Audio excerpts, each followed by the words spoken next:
함께 인사 나누도록 하겠습니다. 예수 부활하셨네. 할렐루야. 예수님 부활하셨네. 할렐루야. 예수님 부활 나의 부활.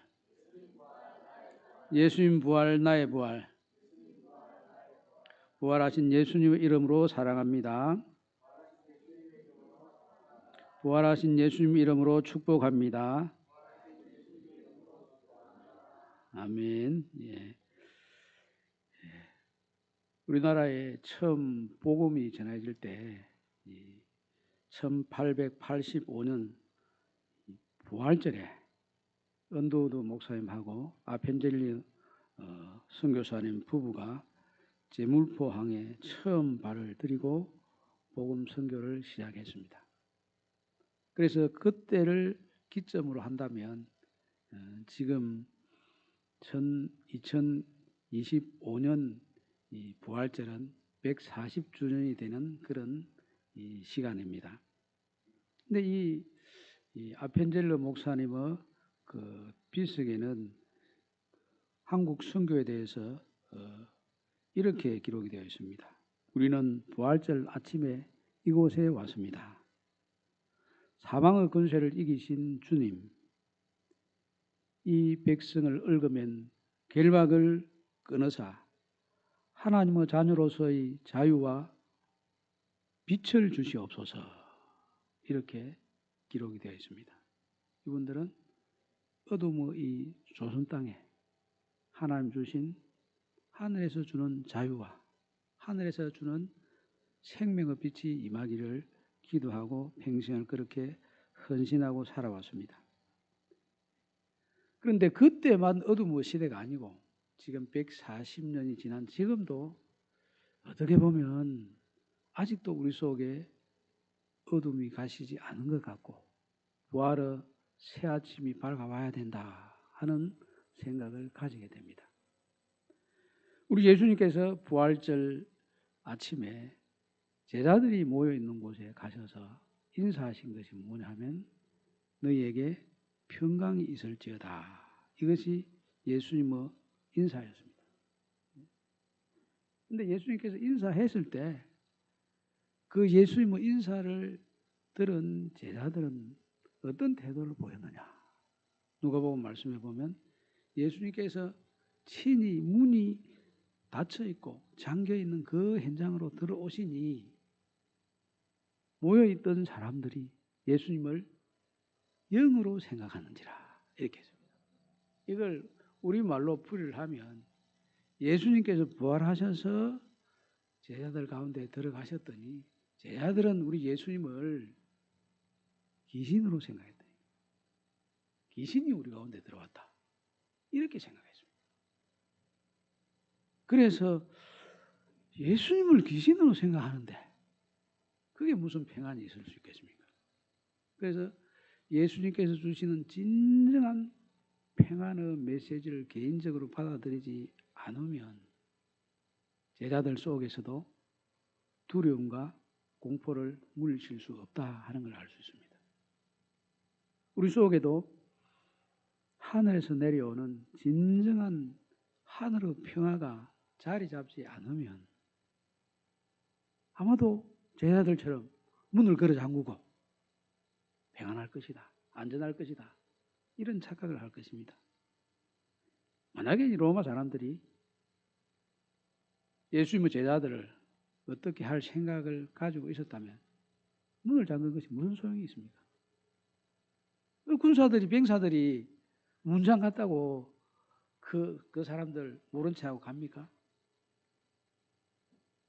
자기들은 조금이나마 문을 잠갔다고 모여서 이렇게 있다고 위안을 받겠지만 그것은 불안감을 표현하는 것이고 공포를 인간적으로 이겨보겠다고 하는 그런 정도에 그치는 것에 불과합니다. 모여있다고 해가지고 또 문을 잠그고 들어 앉아있다고 해가지고 자신들 속에 있는 불안감이나 두려움이나 공포는 떨쳐지는 게 아닙니다. 정말 우리 속에 있는 불안감을 떨쳐내고 열등감을 떨쳐내고 또 두려움을 떨쳐내고 공포를 떨쳐내기 위해서는 하나님께서 예수님을 통해서 우리에게 주신 평화가 딱 자리 잡아야만 그 두려움이 변하여 찬송이 됩니다. 예수님께서 십자가에 달려있을 때 그때 군사들이 예수님을 어떻게 희롱을 했느냐 하면 유대인의 왕이여 평안할지어다, 이렇게 유대인의 왕이라고 부르면서 평안할지어다, 이 좋은 인사를 가지고 예수님을 희롱을 했습니다. 그렇게 십자가 위에서 평안 샬롬이라는 이름으로 희롱을 당하신 우리 예수님께서 희롱당한 그것과는 상관없이 부활하시고 와서 진정한 평화가 무엇인지, 진정한 평안이 무엇인지 우리에게 주셨습니다. 지금 미국은 팍스 아메리카나 이거 주장하고 있습니다. 미국에 의한 평화가 이루어져야 된다. 그런데 부활절은 예수님께서 우리에게 말씀하십니다. 팍스 예수, 우리 예수님에 의한 평화, 부활하신 예수님에 의한 질서, 이게 우리에게 진정으로 필요하다. 그걸 이 부활절 아침에 우리에게 하나님께서 선포하고 계십니다. 우리 부활하신 우리 예수님께서 우리에게 말씀하시는 이 평강이 우리 모든 성도들의 생활 속에 진정으로 자리 잡게 되는 역사가 있기를 먼저 주님의 이름으로 축복합니다. 이 귀신으로 알고 영으로 알던 이 제자들이 진정으로 예수님의 평강을 알아듣도록 하기 위해서 처음 예수님께서 너희에게 평강이 있을지어다 이렇게 말씀하시는 것으로 그치지 않고 이 말씀을 하시고 손과 옆구리를 보이시니 제자들이 주를 보고 기뻐하더라. 예수께서 또 이르시되 너희에게 평강이 있을지어다 이렇게 했습니다. 평강이 있을지어다 하고 그 다음에 옆구리를 보여주시고 상처를 보여주시고 나서 또 평강이 있을지어다 그렇게 말씀하셨어요. 누가복음 말씀해 보면 예수님이 가지고 있는 상처를 다 보여주시면서 손과 발에 있는 상처를 보여주시면서 이 귀신처럼 여기는 이 사람들에게 평강을 선포하는 것을 말씀하고 있습니다. 근데 이렇게 예수님의 평강이 선포되고 예수님께서 진정으로 살아계신 우리 하나님이십니다. 예수님께서 부활하십니다. 이걸 확신하고 그 예수님께서 우리에게 주시는 평강의 메시지를 받을 때 그때 진정으로 하늘의 평강이 우리에게 찾아옵니다. 세상이 주는 평강하고 하나님이 주시는 평강하고는 차원이 다릅니다. 우리는 자본주의 세상에 살고 있기 때문에 돈이 우리에게 안전을 줄 것이다, 평강을 줄 것이다, 이런 생각을 가지고 있는 사람이 의외로 많습니다. 뭐 자본주의 사회뿐 아니라 옛날에도 돈이 있어야 안전하다 이런 생각을 했습니다. 그런데 때로는 돈이 있으니 위험하기도 합니다. 왜? 돈이 있는데 나쁜 사람들이 모여 사기꾼들이 가난한 사람들에게 가겠습니까? 돈이 있는데 가잖아요. 나쁜 사람이 모일 줄 위험성이 있습니다. 도적이 어디를 가겠습니까? 돈이 없는데 갑니까? 그래서 이게 안전하기도 하지만 또 한편 보안이 철저하지 아니하면 위험하기도 한 것이 이게 돈이라는 것입니다. 뿐만 아니라 우리가 힘이 있으면 안전하다고 생각합니다. 힘이 있으면. 그런데 힘도 세상에 있는 힘은 하나님 주신 힘과 좀 차원이 다릅니다. 낙하산으로 들어가 가지고 좋은 위치에서 상당한 역할을 하다가 꽂았던 그 사람이 떨어지고 나면 그 다음에 어떻게 됩니까? 힘이 있을 때는 좋았는데 힘이 떨어지고 나니 어떻게 됩니까? 국회의원들 마음대로 가서 국회에서 무슨 말을 해도 치외법권이 돼가지고 이 사람들은 뭐 아무 제재 없습니다. 거짓말을 하든지 국회 안에서 이야기하면 뭐 누구를 모욕을 주든지 상관없이 이 사람들 마음대로 이야기하고 떠들 수 있습니다. 그렇지만 그것이 끝나고 나서 바깥에서 그런 이야기 해보십시오. 큰일 납니다. 큰일 나. 그래서 건세라고 하는 것도 때때로 우리에게 무언가 안전을 주고 평안을 주는 것 같지만 이 세상의 건세라는 것은 늘 한계가 있습니다. 한시적으로 그건 조금 가치가 있다고 할 것입니다. 그렇지만 하늘에서 주는 평안은 다릅니다. 우리 예수님께서 말씀하시기를 내가 주는 평안은 세상이 주는 평안과 같지 아니하다 이랬습니다. 너희가 세상에서 환난을 당하나 담대하라. 내가 세상을 이겼노라. 세상을 정복하고 세상을 뛰어넘는 평화를 우리 예수님께서는 가지고 계시고 하나님께서는 그 평화를 우리에게 선물로 주십니다. 그 평안이 우리에게 있을 때 우리가 어떤 세상과 환경과 여건 가운데서도 담대하게 살아갈 수가 있습니다. 이 부활절에 예수님께서 평강이 있을지어다 이렇게 말씀하시고 하늘에서 내려오는 진정한 평강이 우리 성도들의 심령과 생활과 모든 관계 속에 자리 잡게 되기를 우리 주님의 이름으로 축복합니다. 이 평강을 가진 이들에게 우리 예수님께서 사명을 주셨습니다.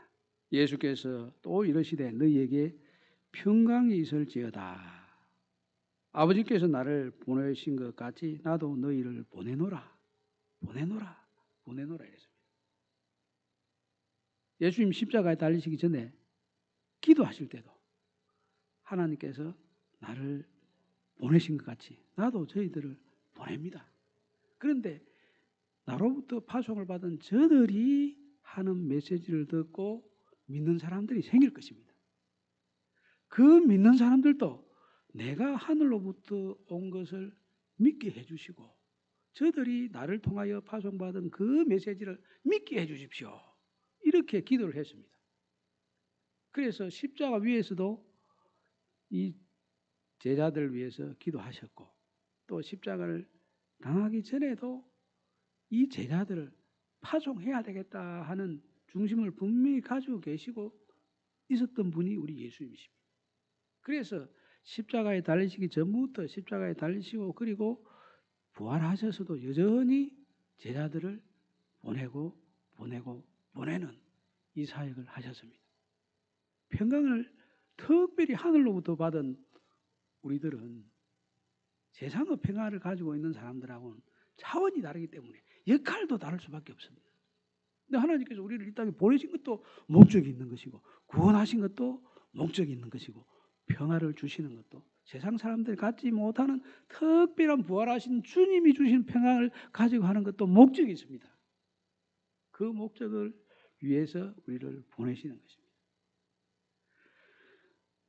우리를 보내시는 목적은 우리가 받은 이 평강을 나만 가지지 말고 너희들이 그 평화를 나누어주는 증인이 되라 하는 것입니다. 이 평화가 얼마나 좋은 것입니까? 그런데 이 평화를 나만 누릴 수 없는 평강이고 모든 사람들이 다 가져야 될 그런 평강 아닙니까? 우리 하나님 아직 모르는 분들은 예수님을 구주로 영접하지 못하시는 분들은 나름대로 자기 이 계획을 가지고 있고 또 세상의 행복을 추구하는 방식을 나름대로 가지고 있고 또 가치를 가지고 있습니다. 그렇지만 그것이 무익하다고 하는 것을 하늘에서 온 평화를 경험한 사람들은 알고 있습니다. 그래서 그걸 바꿔줘야 되지 않겠습니까? 그래야 진정한 생명을 얻고 진정한 하늘로부터 오는 생명 넘치는 평화를 얻을 수 있는 거 아닙니까? 그런데 우리가 침묵하면 누가 그 평화를 경험할 수 있습니까? 하나님의 평화를 가진 우리들이 이 평강이 얼마나 놀라운 것인지 꼭 나누어 줘야 될 사명을 가지고 있습니다. 예수님께서 십자가 지시기 전부터 그런 사명이 우리에게 있다는 사실을 아셨고 부활하시고 제자들에게 가셔서 평강을 선포하시고는 그 평강을 나누어 주는 그런 역할을 당신들이 해라 이렇게 이야기했습니다. 마태복음 말씀에도 보면 너희는 가서 모든 민족으로 제자를 삼아라. 그 말씀이 바로 하늘에서 내려온 이 평화를 나누어 주라는 거 아닙니까? 제자를 삼아 아버지와 아들과 성령의 이름으로 세례를 주라. 세례 주라 하는 것은 하나님과 연합하고 예수님과 연합하고 성령님과 연합한 상태 속에 있으라는 이야기인데, 예수님과 연합하고 하나님과 연합하고 이렇게 되면, 하나님과 연합하면 하나님의 평안이 우리의 평안이 되는 것이고, 하나님의 영원함이 우리의 영원함이 되는 것이고, 하나님의 지혜가 우리의 자원이 되는 것이고, 하나님의 그 무한하신 능력이 우리의 것이 되는 거 아닙니까? 그 하나님의 자녀 삼으신 모든 이들에게 자신의 모든 것을 아낄 이유가 없지 않습니까? 그렇기 때문에 우리가 평안을 가지고 있는 이 평화 속에는 하늘나라에 있는 무궁무진한 모든 영적인 자원들이 그 속에서 흘러나오기 때문에 우리에게는 세상을 이기는 그런 놀라운 평강이 있습니다. 그냥 내가 말을 잘해가지고 그런 게 되는 게 아니고, 또 우리가 논리적으로 무언가를 세워서 철학적으로 그게 가능한 게 아니고, 하나님이 살아계시다면, 정말 하나님께서 우리 예수님을 부활하셨다면 틀림없이 그 살아계신 하나님 속에 있는 것들이 자녀 삼은 모든 자녀들에게 미칠 것이 틀림없습니다. 흔들림 없이 그걸 딱 붙들고 있어야 됩니다. 그러니까 우리가 평강을 가지는 거 아닙니까? 그걸 알고도 평강이 없다는 건 있을 수 없는 일입니다. 아니, 하나님을 아버지로 부르면서 평강이 없다? 있을 수 없는 일입니다. 하나님을 아버지로 모셨으면 틀림없이 하나님 모든 것이 사랑하는 그의 자녀를 위해서 존재하기도 하고, 사랑하는 자녀가 하는 모든 활동에 대해서 우리 하나님께서 그 평강을 사용하실 것이 틀림없습니다. 그런데 그 평화를 우리가 하나님의 자녀 되었다는 그것에 만족한다면 하나님의 자녀답지 못한 겁니다. 하나님의 자녀가 되었는데 어떻게 세상 자녀와 똑같이 그렇게 지낼 수 있습니까? 왕자들도 나라에 국왕이 있고 그 왕자들도 세상 사람들과 분명히 구별되고 다른 교육을 받고 태도를 가지고 사명감을 가지고 책임감을 가집니다. 그래서 우리 예수님께서는 우리를 이후에 예수님께서 하늘 보좌 우편에서 12지파를 다스릴 때 우리도 그 보좌에 앉아서 이스라엘 12지파를 다스리게 되리라, 이렇게 말씀하십니다. 그렇게 다스릴 수 있는 훈련을 우리가 이 세상에서 하는 것이고, 그 다스리는 역할이 뭐냐면은 하늘의 평화를 나눠주는 얘기입니다. 그러면 하나님의 평강을 가지고 있는 우리들이기 때문에 박해를 받습니다. 왜냐? 세상은 모르기 때문에. 우리가 하나님의 자녀라고 하지만은, 우리가 하나님의 자녀라고 하면 세상 사람들은, 하나님을 모르는 사람들은 그것을 인정하시겠습니까? 인정 안 할 것 아닙니까? 그 예수님 시대에 예수님에 대해서도 세상 사람들이 그렇게 이야기했는데, 저 사람이 요셉의 아들이 아니냐 이렇게 했지 어떻게 하나님의 아들이냐 그렇게 이야기했어요. 예수님도 그렇게 이야기했는데, 예수님 따르는 우리들도 당연히 그런 일을 당합니다. 그래서 예수를 믿게 되면 세상으로부터 핍박을 받고 박해를 당합니다. 무지한 저들이 하나님을 아는 우리들을 박해합니다. 근데 그 박해를 당할 때 우리 속에 평화가 있으면 박해를 하는 그들도 인자가 이 땅에 온 것은 섬김을 받으려 함이 아니요 섬기려 하고 도리어 저들을 위하여 대속물로 주려 함이다 하는 이 태도를, 우리 속에 평강이 있으면 예수님처럼 우리를 박해하고 비난하고 조롱하는 이들을 향해서 섬김으로 다가갈 수 있고 사랑으로 다가갈 수 있고 저들을 위해서 기도하는 모습으로 다가갈 수 있습니다. 근데 우리 속에 평강이 무너져 있으면 세상과 같이 될 수밖에, 대적할 수밖에. 하늘의 평화가 없으면 기도가 안 나옵니다. 하늘의 평화가 우리 속에 딱 자리 잡고 있지 아니하면 원수를 사랑할 수 없습니다. 우리 힘으로 어떻게 원수를 사랑합니까? 우리 생각으로 어떻게 원수를 위해서 기도가 됩니까? 하나님께 주신 평화가 우리 속에 딱 자리 잡으니까 기도하고 사랑하고 섬기고 이게 가능한 것이고, 이 모습을 봤을 때 그걸 경험했을 때 틀림없이 저 평화는 우리가 주는 평화하고는 다르구나, 이걸 알 수 있게 되는 거예요. 이제 우리나라 그 박물관 중에 개미를 연구해가지고 서철에 보면 곤충 박물관인가 개미 박물관인가 하는 분이 계십니다. 그 서울대 생물학과 교수를 하고 퇴직하신 최재천 박사님이 이제 그렇게 하셨는데, 이분이 그 유튜브 보니까 하는 이야기가 있더라고요. 자기 아내가 아마 그 성가대 지휘를 하는 말입니다. 시골에 내려가서 이제 성가대 지휘를 하는데 자기 아내가 같이 가자고 하니까 따라가 준답니다, 교회에. 그래야 가정이 평안하니까. 그런데 예수를 믿느냐 하면 믿는 건 아닌 것 같더라고요. 그런데 자기가 거기 가서 탁 보고 느끼는 게 뭐냐면, 가만 앉아 있으면, 야, 이 사람들은 나하고 다르구나. 어떻게 저렇게 어렵고 힘든 일을 겪으면서도 저렇게 당당할 수 있나? 의연하게 대처할 수 있나? 야, 나하고는 다른 무엇이 분명히 있구나. 이걸 자기는 항상 느낀다는 거예요. 시골 교회 가가지고 예배 드리고 있는데도 그 예배 시간에 자기는 그걸 늘 느낀다. 그 예수 믿는 사람들을 보면서, 자기는 예수를 믿지 않는데 다른 사람을 보면서 어떻게 저런 사람들은 저런 어렵고 큰 고통이 따라오는데도 저렇게 평안할 수 있는가, 그걸 느낀다. 이게 내가 가만히 들어보니 이 사람도 언젠가는 그 평강의 통로를 통해서 예수를 믿겠구나, 이런 생각이 들더라고요. 그래서 우리가 하나님께 주신 이 평강을 가지고 행하는 모든 모습을 보면, 아, 저 사람들은 우리와 다른 류 사람들이다. 저분들은 하늘에 속한 사람들이 틀림없다. 이걸 이야기합니다. 그리고 우리에게 주신 것이 또 무엇이냐 하면 용서하는 것입니다. 성령을 받아라. 성령을 받아서 용서하라, 이렇게 합니다.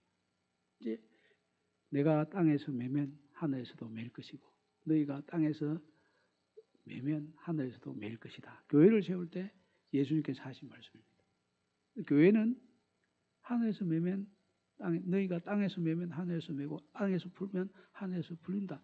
용서가 기본이 되어 있는 거예요. 하나님께서 우리를 용서해 주는 것, 또 우리가 우리 이웃을 서로 용서하는 것. 그래서 사유 은총이 충만한 데가 교회고, 그 사유 은총이 충만한 그 힘으로 교회가 파워를 나타내는 겁니다.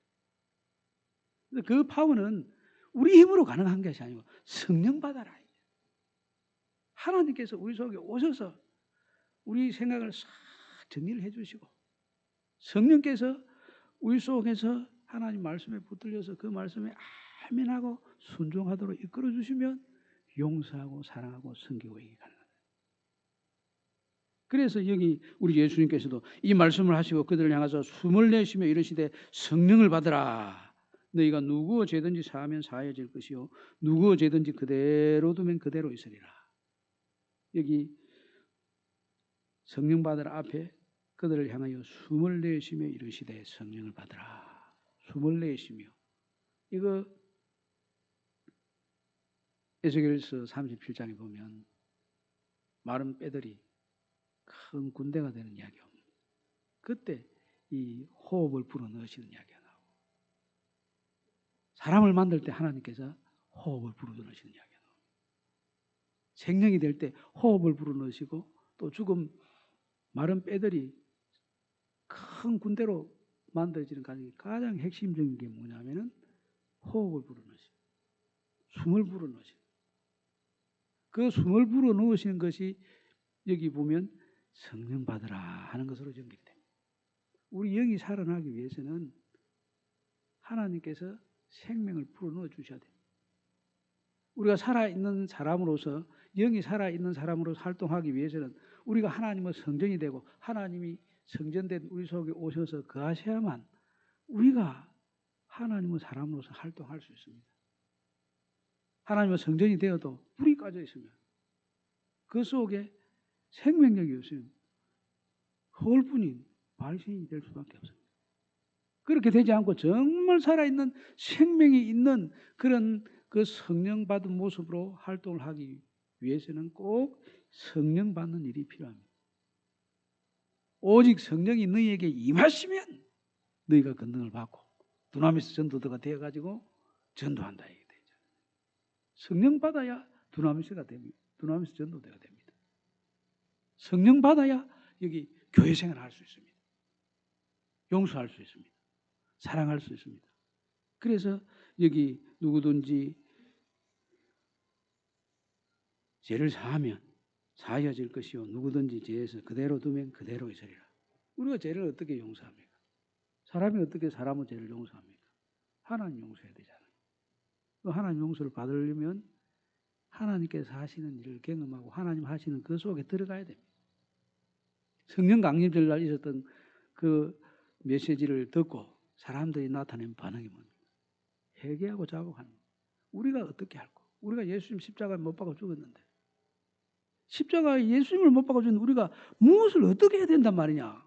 어떻게 합니까?